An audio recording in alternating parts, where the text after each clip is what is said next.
Sarve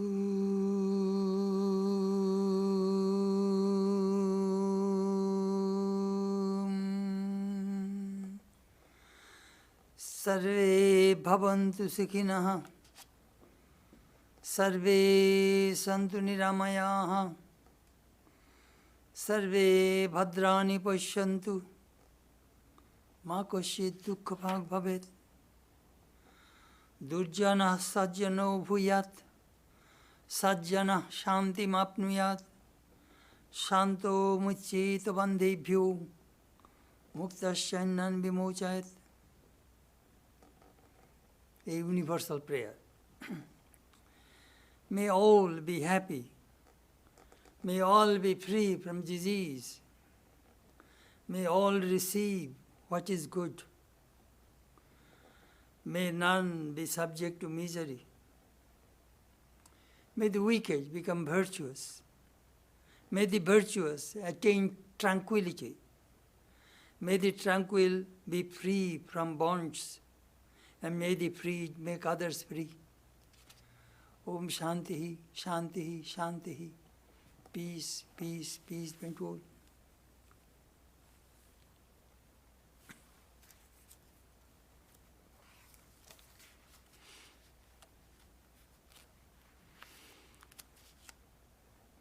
This morning our subject is Stories of Vedanta Monks, part 28.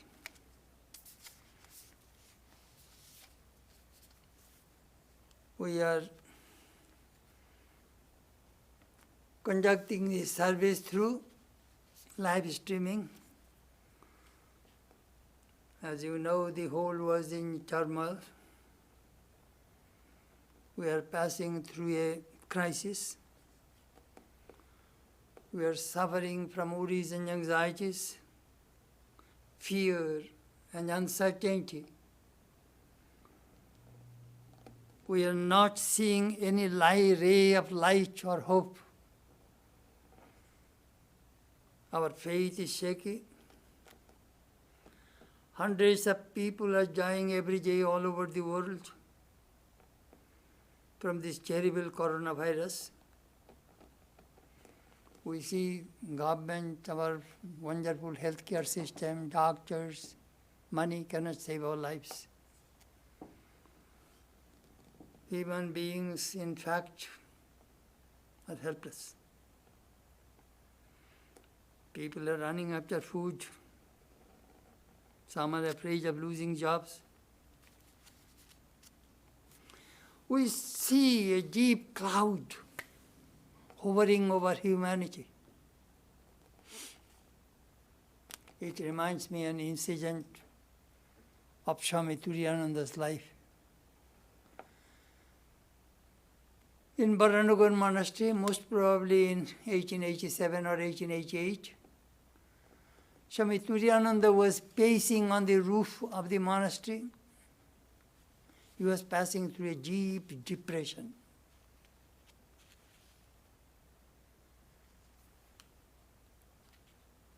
The whole place was covered with darkness. All of a sudden, the wind began to blow, and the cloud was blown away. And the Swami saw bright, full moon light all around. And it became a revelation to him. He commented, "There was darkness, but now it has gone. I see light." So in my life, for the time being, this kind of darkness and depression came over me, but it will go away. As I always say, tornado or hurricane do not blow all the time. They come and go. So this problem also will disappear. It will go away. We must have hope. As I always say, these three things are indispensable in human life: faith, hope, and love. Faith in God, hope for the future, and love for our neighbors and humanity.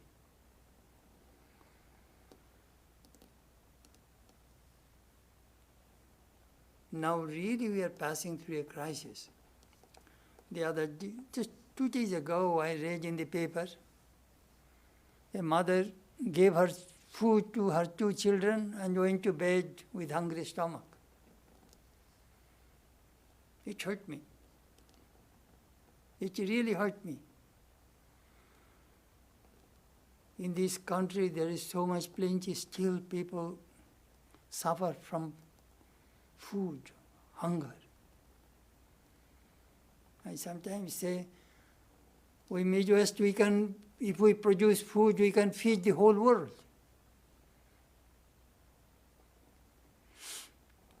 Anyhow, these days will go away soon. When human beings are helpless, when self-effort fails, the grace of God dawns. God will help us. We must have patience and keep hope in our hearts. And we must pray. Prayer is very, very important. As Jesus says, human beings do not live by bread alone. We need physical food, intellectual food, spiritual food. We must be nourished by all kinds of food. Sri Ramakrishna said, Khali pete dharma hai na. Religion is not possible for the empty stomach. Food. This message of Vedanta, as Swamiji inculcated in our order, serve human beings as God. Those who have, help those who do not have knots. This love for each other is very, very important in this critical moment of our humanity. As I always say, American people are the most generous people in the world. We shall find out way. We must cultivate hope. That's all.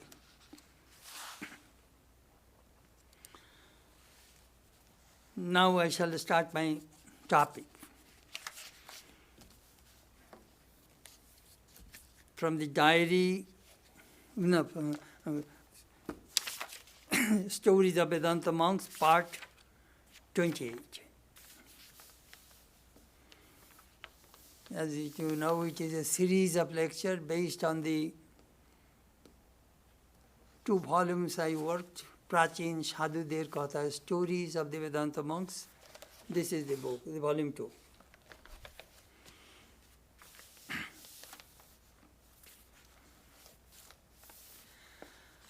Holy company is very, very important in a spiritual life.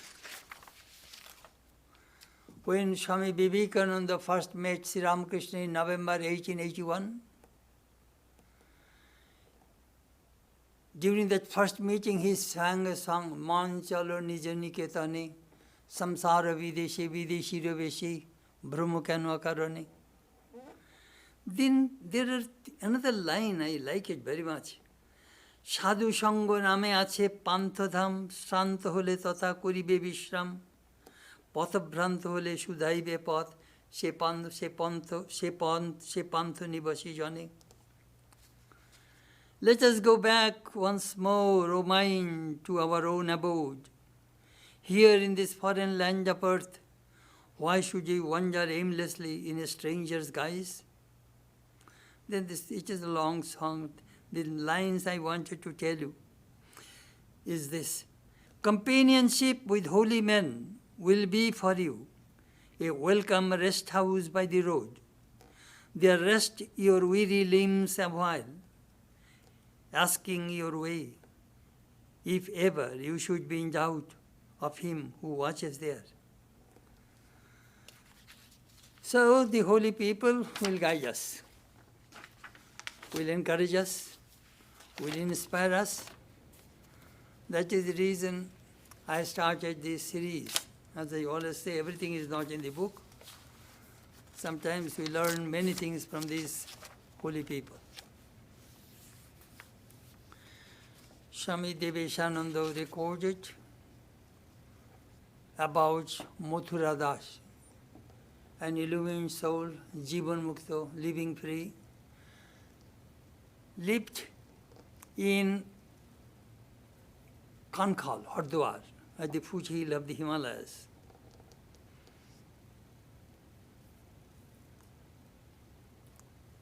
It is a very interesting life. He was a Punjabi monk, left home in his early age, memorized Vichar Sagar by Nishal Das, a ocean of discrimination. It is one of the popular Vedanta books in Hindi language. And he was illumined.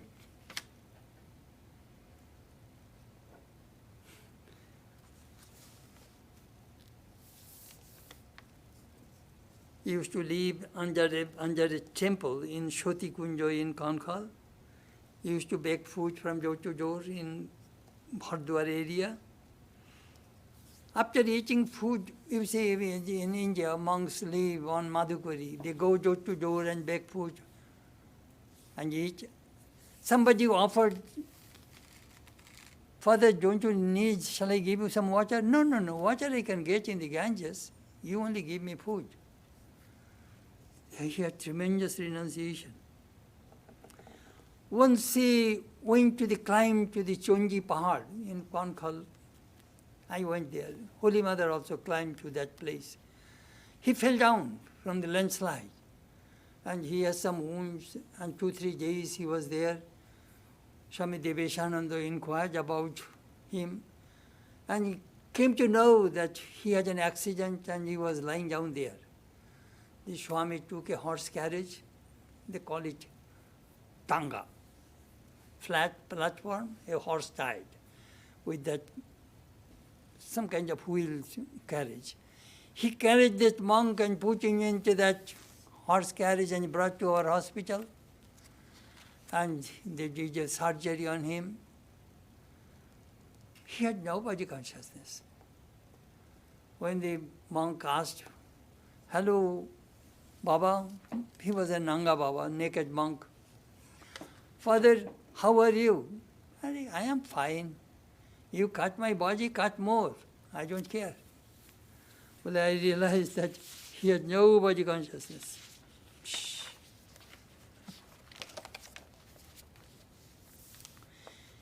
Once he was seated in the Billokeshwar Shiva temple. Those who have gone Kankhal, they know that place. I visited that place a couple of times. It is in jungle, a small Shiva temple. He was seated there, and a monk nearby coughed, and a tiger jumped over him and went into the forest, into the jungle. Then he was shouted, then this Mathura Das told him, "Why are you shouting?" "Well, there is a tiger." "Well, the tiger was near me, he was lying down. Why are you so afraid?" "Well, are you not afraid?" "No. I did not do any harm to the tiger. Tiger does not do harm to me." Once a snake also crawled over his body. Then snake left. What a life we hear from these Vedanta monks. We know about Pavhari Baba, whom Swami Vivekananda met in Gazipur, near Benares. He used to live in a cave. I visited that place several times.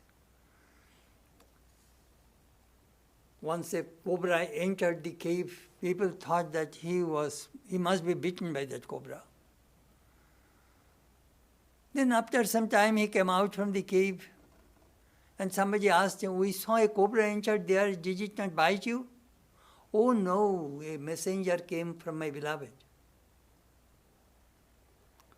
We hear these fascinating stories of these Indian illumined souls. They have no ahimsa, non-violence. They are established in that vow of non-violence. These are all fascinating stories.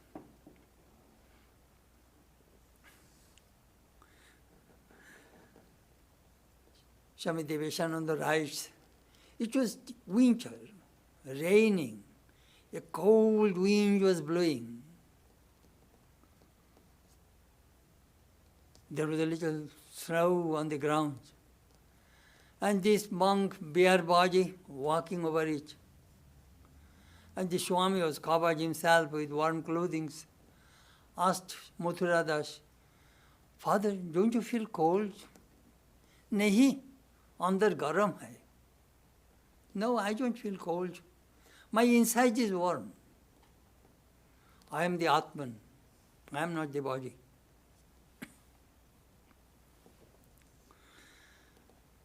Then Swami asked Mathura Das, why are you without clothes? Well, when I left home, I came with clothes. When cloth was torn, I asked somebody to give me a piece of cloth. He did not give. So I gave up putting on clothes. I had my kopin, that lion cloth. Since then, I never used any clothes. But you people do not follow me. Mathura Das told this Swami. You people do so much good work, philanthropic activities. You serve monks, poor people from the street. You follow your way. My path is different. One day there is a big bell fruit fell in our ashrama. We have a bell tree, mango trees in Konkal. So Mathura Das came and said, Father, shall I make some bell sharbat for you?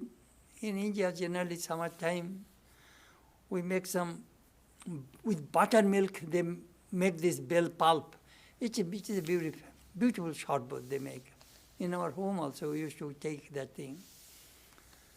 Yes, Panau, make it for me.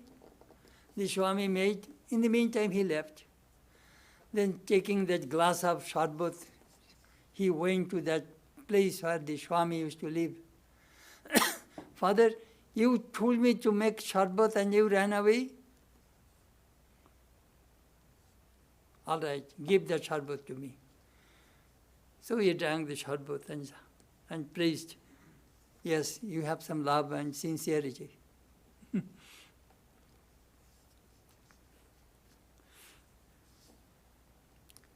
Mathura Das told me that sometimes he used to go without food. But some Naga monks, Naga sect, sometimes 2-3 days they can go without food. He told me that there is some kind of leaves and some roots, lal tulsi, red tulsi leaves, and some kind of onion roots, some kind of thing, that kind of thing. If you paste it and drink it, or chew it, 2-3 days you will never feel hunger. And moreover, you will get nourishment, you will not feel weak. But he told me that I shall show you that root, but I did not get any opportunity to see it. Once one Swami, Monishananda, our monk, mother's disciple, wanted to be with him. The Swami began to throw rocks. Don't come here. In the jungle, he used to live in a thatched hut. His bed was only straw. Some people would come and just spread some straw on that floor. There he used to sleep. No blanket, nothing. Amazing. In the Villokeshwar, near the Villokeshwar temple.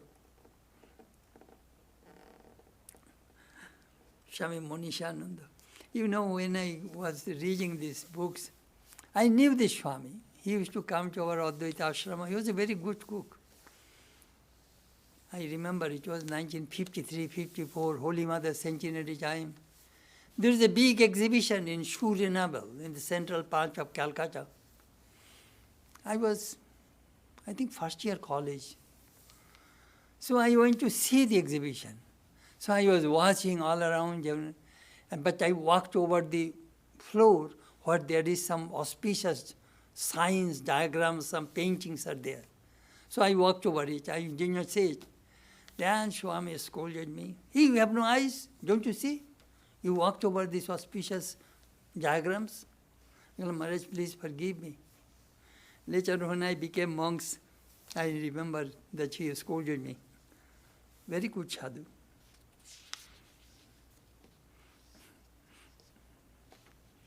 Some people try to imitate him. He said, don't imitate me. There was another monk came to our Swami Deveshananda Raj in our monastery. He was sick. He had some wound in his foot. So he asked, hey, put some ointment and make a bandage for me. So the Swami intentionally, with a finger, poked in his wound. Oof, it is pain. But why do you say that? You are the great monk. You say that you are the Atman. And now he understood that the Swami was making fun about his knowledge of Brahman. How samaj gaya. He used to say that you are trying to test my knowledge of Brahman. It is old age. Now I need some soft bed, some good food. He was also telling. But he was a very outspoken person. Sometimes we read, our Swami says, "O kitab mein hai," I am the Atman. But when I come to the practical level, we know that we have some body consciousness.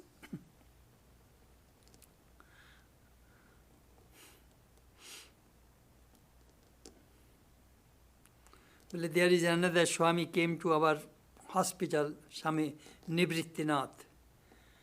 Oof, what a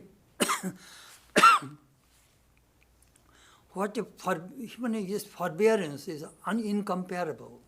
He was suffering from a smallpox all over the body and repeating, Shivoham, Shivoham, Shivoham, I am Shiva, I am Brahman, I am Brahman. But we are amazed seeing this kind of monk in the Himalayan region. Another time a monk came, he was suffering from cholera. He was asking me just before death, make me sit, make me sit, make me sit. I don't want to lie down. So we put a seat and put his body, putting his back on the wall, and there he gave up his body through his willpower. When that death news spread, so many great monks came to pay respect to him. Then Swami told the story of Swami Jadavananda. He was a very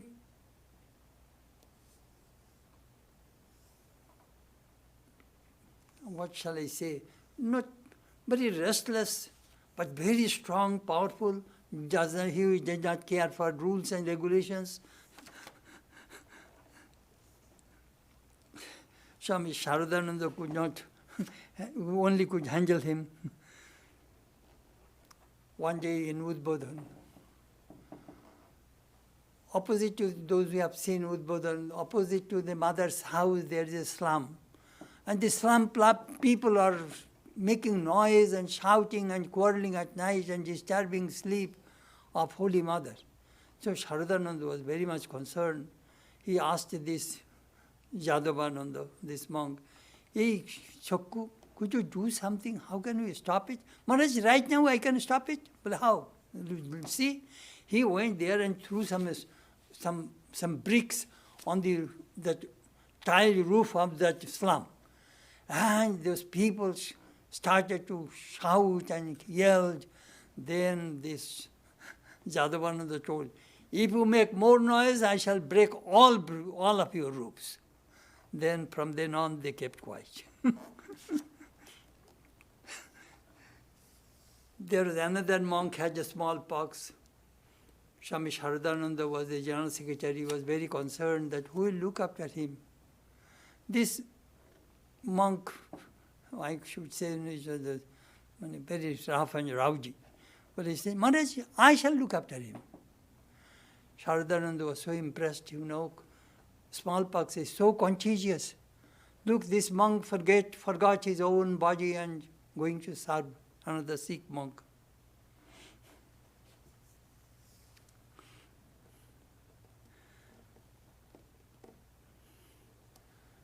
Once Swami met many disciples of Holy Mother and Swamiji. Once Swamiji was coming from Calcutta to Belur Math, on the way he found a confectionery shop there making some luchi, kochuri, fried things and potato curry. So Swamiji was he was a Calcutta boy, you understand. Swamiji was asking, hey, he told his attendant, buy some fried things and the potato curry for me. So he bought, and Swamiji was eating. And then they came by boat from Calcutta to Belur Math. And when he got down from the boat, Swami Brahmananda was there. Swamiji was asking his attendant, hey, give some potato curry to Raja, means Swami Brahmananda. Swami says, we are so moved how Swamiji had love and feeling for his brother disciples. Wherever he finds anything good, he would always share with others.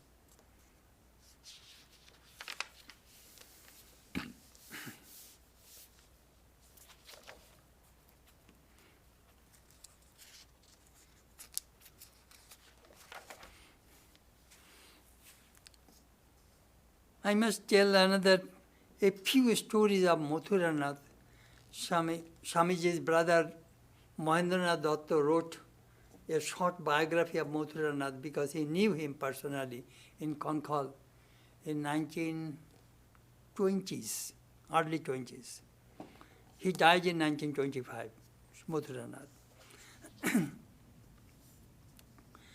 Well, I asked him, understand, what is Vedanta? अरे सच्चिदानंद को समझो. Try to understand Satchidananda, existence, consciousness, bliss, absolute.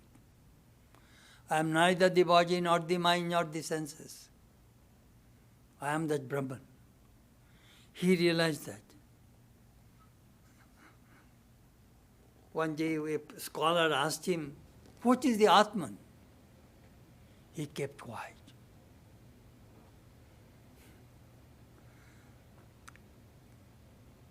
In this connection, Mahendranath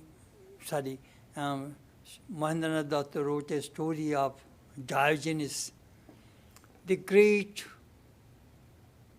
ascetic philosopher of Greece.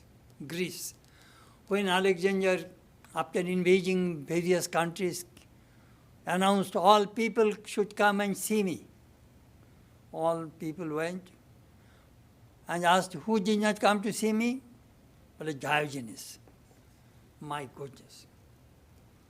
He was asked, will you not go? Well, no, the king will come to me.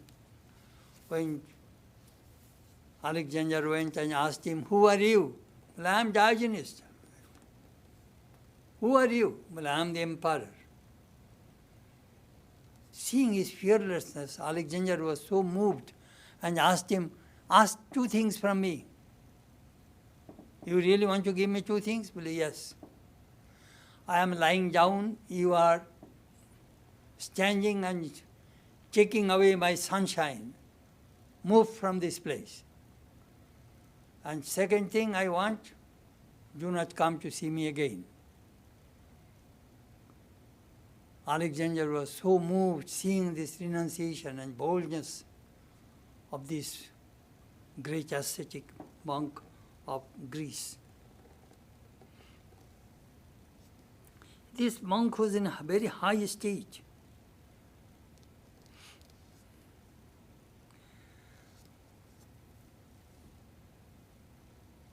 People would stay on the street just to give him some food. People from various places would come to see him. Once a man gave him a blanket. So he was in his that thatched hut, he was lying down on the blanket. At night time a thief came and wanted to steal the blanket. So he told the thief, "Let me roll, you pull the blanket and then go away." When he moved the other side of the room, and then they took up the thief took away the blanket. Then the next day that man came and said, "Father, where is the blanket?" "Ah, a thief came and took away." Then another very reputable monk came. "I have no peace of mind. I am a guru. I initiated many rich people, even the kings and many people. I have plenty of money. I have a big monastery. I have everything. But I have no mental peace." Madhuranath told him,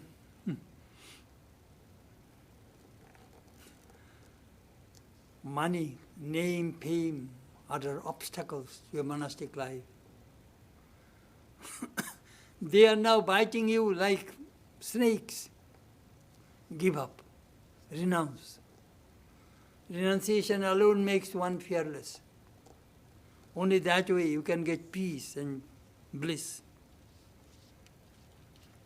This monk was a sthita prajna, gunatito. And his message, Sachidananda ka samjho. Try to understand what is the Sachidananda, Brahman, Atman.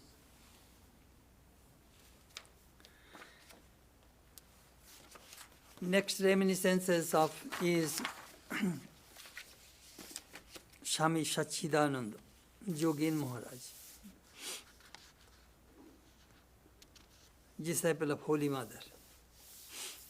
He was very close with the direct disciples of Sri Ramakrishna, an attendant of Maharaj also.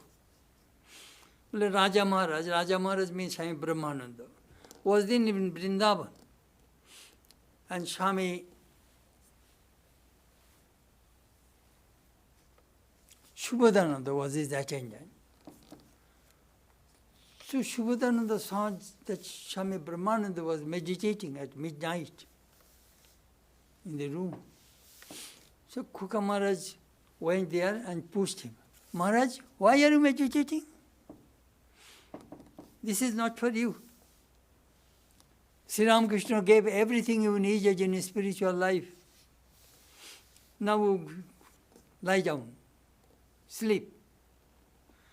Maharaj replied, "Khoka." Khoka means boy. He was youngest among the Ramakrishna disciples. "Khoka, it is true, Thakur gave everything. But I must have to know what I got.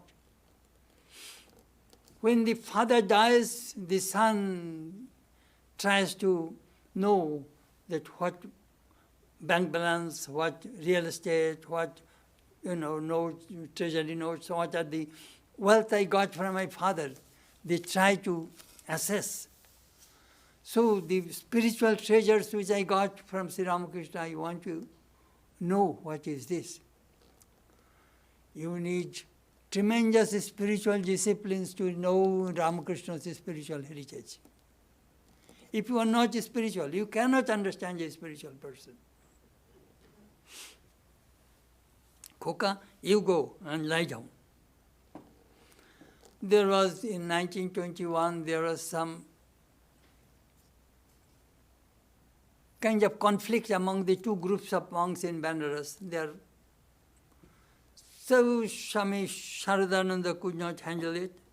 So Swami Brahmananda went there, and Swami Shuddhananda, who was an assistant secretary, he was also trying, but could not do anything.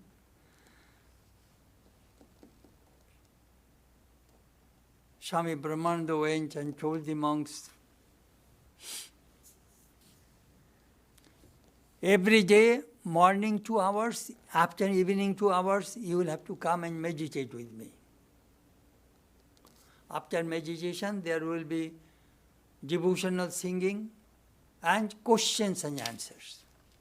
He did not punish anybody. He did not take any kind of action against these groups of monks. But within 8 or 10 days, he lifted the spirituality in the minds of these monks and all the differences disappeared. You see, in our day-to-day life, sometimes we have frictions. These are all ego. When our minds go to the spiritual plane, we see unity. There is no friction. These are the stories we heard from directly from these monks. Swami Nirbanananda also told us this story.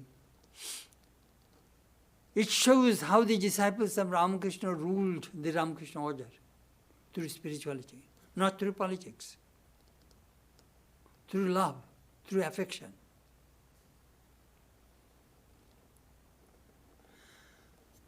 This young monk, Shambhidananda writes, Swami Brahmananda used to live in Balaram's house, and I used to live in Udbodhan, mother's house, maybe 5-7 minutes walk.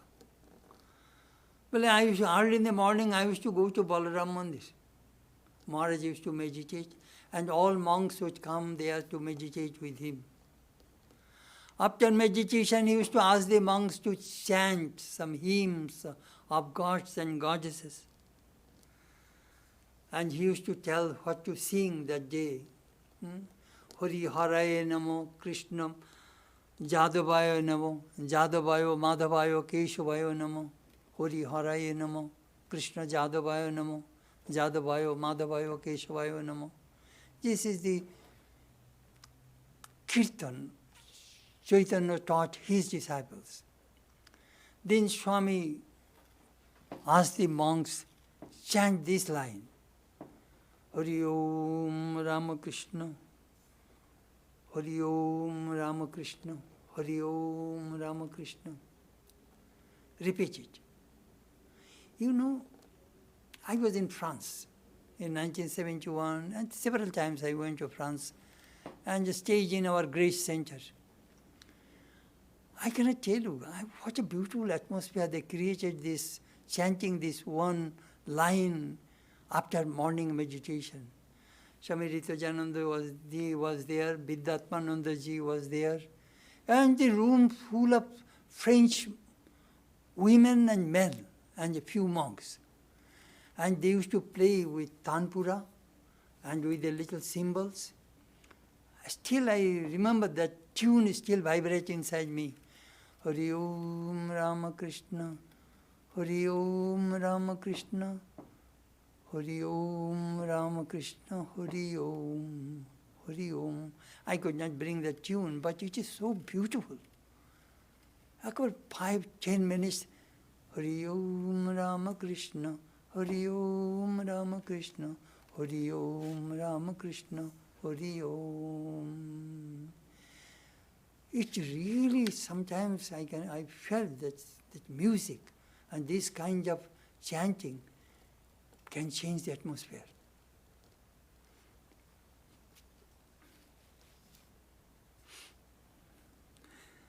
One day, it was by the side of the Ganges in Belur Math, the east side Math building.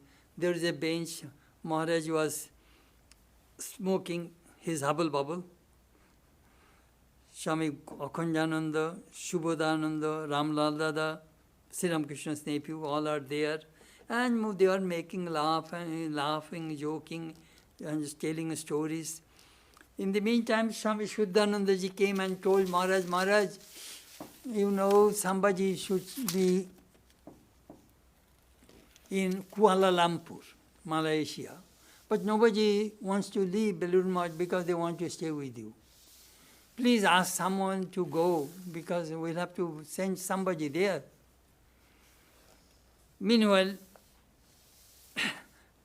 They do not want to work. Meanwhile, Swami Abhedananda was there. You remember Swami Abhedananda was in America for 25 years. He returned to India in 1921. It must be in 1921-22, that time. So Abhedananda immediately said, obedience is the first law of organization. He was firing that, these monks should obey.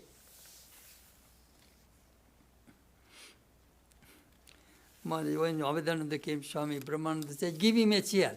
So Abhedananda gave some advice to the monks.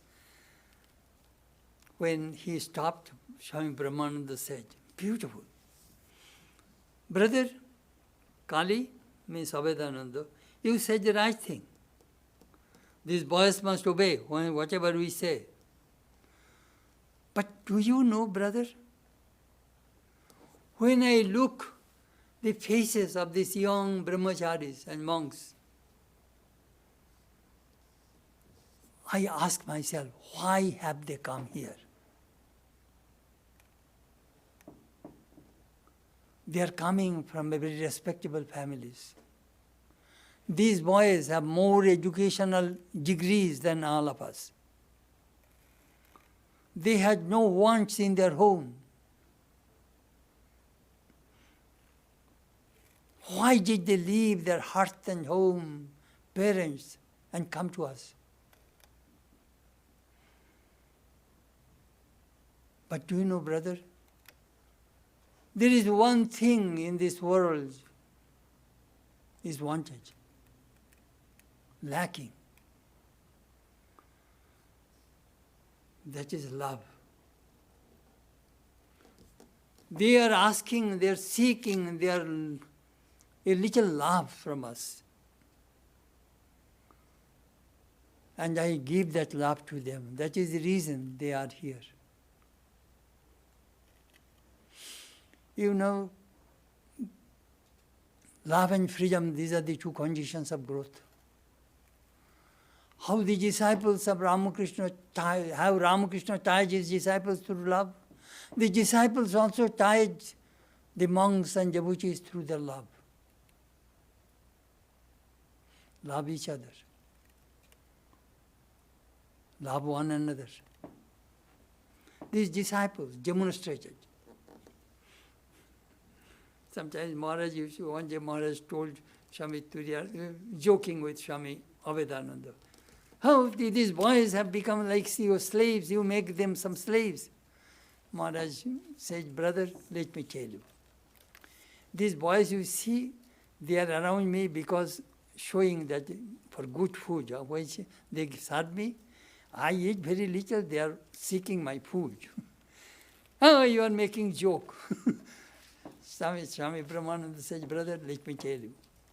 These boys do not really, young monks, they really do not love me. They love me for my food. But they really love Swami Turiyananda. He fires renunciation, purity, monastic life.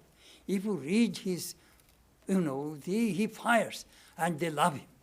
So you also give some spiritual food and give some pep talk and inspire them, they will also go to you. Maharaj sometimes used to make joke. One day I told this Swami, Shambhidananda, told Swami Turiyananda, Maharaj, you people talk about God, others, but Maharaj does not talk. He mainly maintains silence and sometimes he makes some jokes and this and that. We do not understand Maharaj. Swami Turiyananda said, do you have any brain to understand him? Don't you see? Each disciple of Sri Ramakrishna is a Dikpal, unique in a spiritual realm. And all these young disciples of Ramakrishna are at the feet of Maharaj. I see with my open eyes that his whole inside is Ramakrishna. His skin and all these things you must see, but his inside is full of Ramakrishna. It is Ramakrishna is working through him. You people have no eyes to see.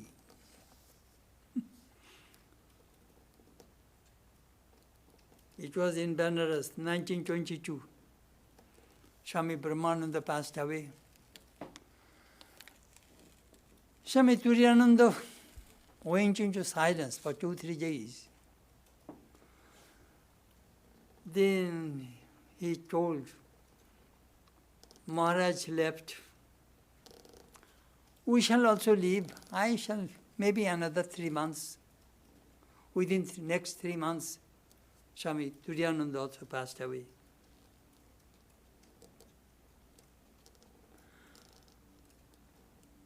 Swami Turiyananda told the monks, now this is your time, our time, we shall depart from this world very soon. Do you know what will come next? Karma chanchalya. Like restive horses, the flow of activities will come to the order. Tremendous activity. And that will continue, and it will spread. You see, Swami Brahmananda was, Sri Ramakrishna, they are a spiritual dynamo, a tangible spirituality. If you sit near a glacier, you feel very cold. You like it or don't like it, you will feel cold. Similarly, if you live with this personality, you will imbibe some kind of calmness, peace, joy inside. That we find in the lives of the disciples of Ramakrishna and all these great monks of the order. That we need in this present age. Peace, bliss, that comes from a spiritual life.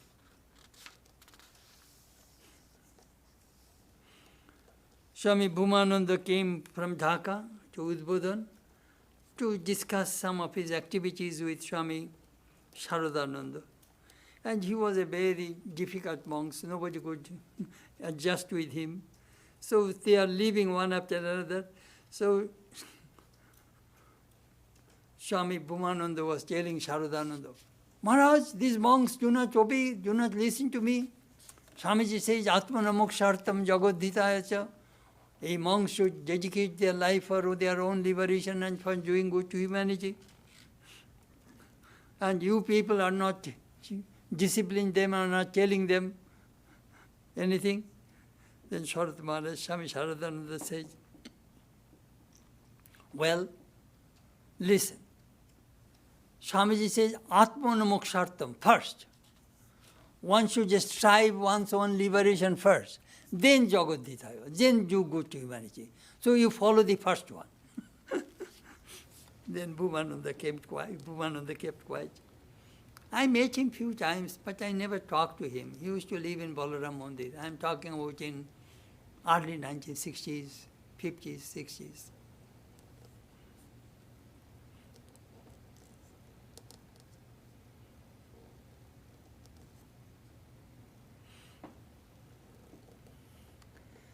In Balaram's house, Swami Turiyananda was there for kind of treatment. Swami Gangeshananda introduced me to him. Swami Turiyananda asked me, Manushya Jivaner Uddeshya ki? What is the goal of human life? You see, Sri Ramakrishna's great message in the Gospel. Manav Jivaner Uddeshya Ishwar Labh. The goal of human life is to realize God. You might have any other subsidiary goals, but main goal is to realize God. When Swami Turiyananda asked me, I was puzzled. I could not say anything. Because these Swamis are revolutionary, you see. So we are thinking of the freedom of the country. So Turiyananda said, is it God realization or for the liberation for the freedom of the country? Which one? If God realization is your goal, along with it, do some work for the country and the countrymen. Otherwise, if you only focus only work for the country, you will be confused. Your goal will be disrupted. It was a Swadeshi Yug, when India's freedom movement started. I had that conflict, but Swami Turiyananda removed that conflict from my mind. It was in 1921-22. Mahatma Gandhi started this movement, non-cooperation. We shall not cooperate with the British so that their government will collapse. So Swami Bhumananda came to Sharadananda, Maharaj, such a great movement is going on and we should participate. And you people are keeping quiet. Swami Sharadananda told him, you are making the movement, we don't need to do it, you do. And we shall follow our method. Let Mahatma Gandhi follow his method. As you know, our organization has no connection with politics. It is Swamiji's order. All religious organization gets corrupted when it is connected with politics.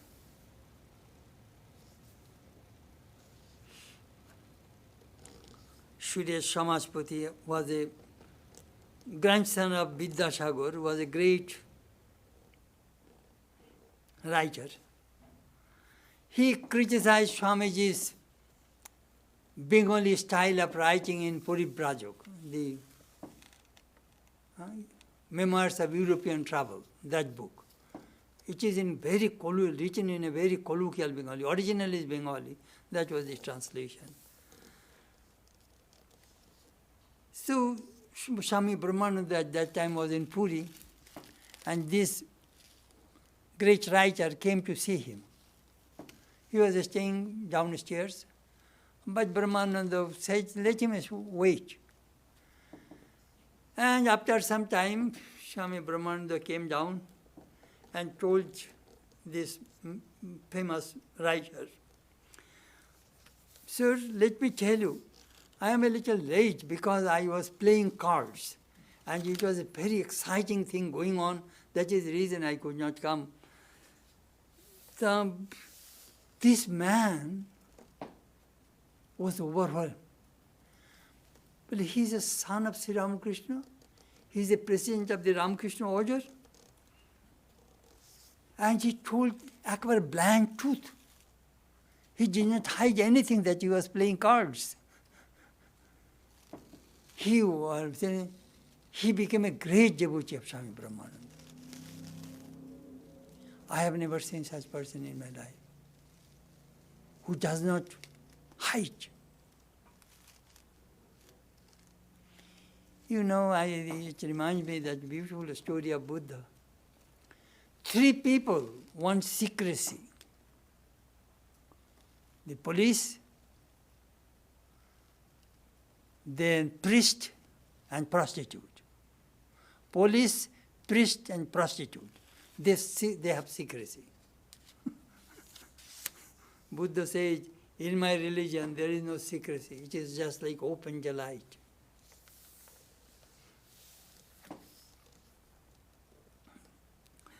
Well, one day, Swami Vedanta, when he came to India, still sometimes he used to go for a walk with Western dress. So he was in his room after coming from walk, so I entered his room. Swami Shambhadananda says. And Swami became mad. Without taking my information, my permission, why did you come to my room? This young monk says, Maharaj, we are like your children. And you are the son of a Paramahamsa. Immediately Swami's mood changed. You are right. All right, put my pants in the right place. But Maharaj was very happy. The moment I remind him that who you are.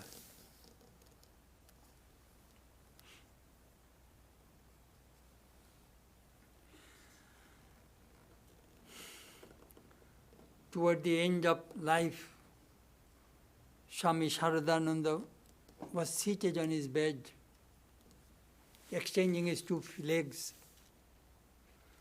and dictating letters to me. He was the General Secretary of the Ramakrishna Order. So I was writing letters. All of a sudden, through the Swami Sharadananda's room upstairs in Udbodhan, he was watching the Dakshineshwar. Then he began to talk. Mother left. I felt that my rib cages are broken. Then Maharaj Swami Brahmananda left. I felt the entire power left me, behind me, who is forcing me to work behind. But I'll have to continue my work. Because Swamiji made him the General Secretary of the Ramakrishna Order. Kaj, only work. All right, you have come. Finish that letter. He went on dictating that letter. This is also work. I'll have to do it. All right, continue. He began dictating the letter. One day, Swami Sharadananda early in the morning went for a little walk. So I followed him. From Udbodhan, he went straight to Balaram's house. And he was, very, very bulky body. He has some lumbago in his legs. It was hard for him to break down his knees. So Brahmananda was seated there. He knelt down and bowed down to Swami Brahmananda. Brahmananda was telling me, "Brother, what are you doing? What are you doing?" Swami Sharadananda said, "Maharaj, I have so much work and my physical problem. I cannot come to bow down to you every day. So once in a while I come to pay my love and respect to you. Please don't deprive me from this opportunity to pay my respect to you." Maharaj was very moved.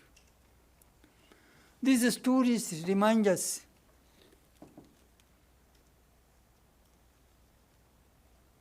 that how to pay love and respect to the senior monks. It is extremely important. If you love, you will be loved. If you respect, you will be respected.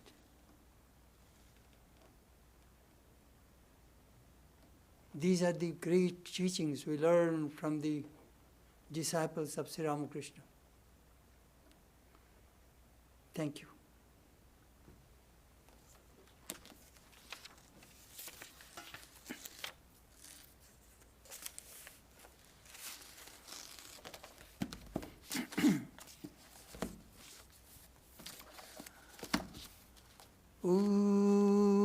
Masatoma sadgamaya, tamasoma jyotirgamaya, mrityorma amritam gamaya, avirabirma yedhi, rudra jate dakshinamukam, tenamam pahi nityam, om shanti shanti shanti. Lead us from the unreal to the real. Lead us from darkness to light. Lead us from death to immortality. Light us through and guide us evermore with thy loving presence. Peace, peace, peace be unto all.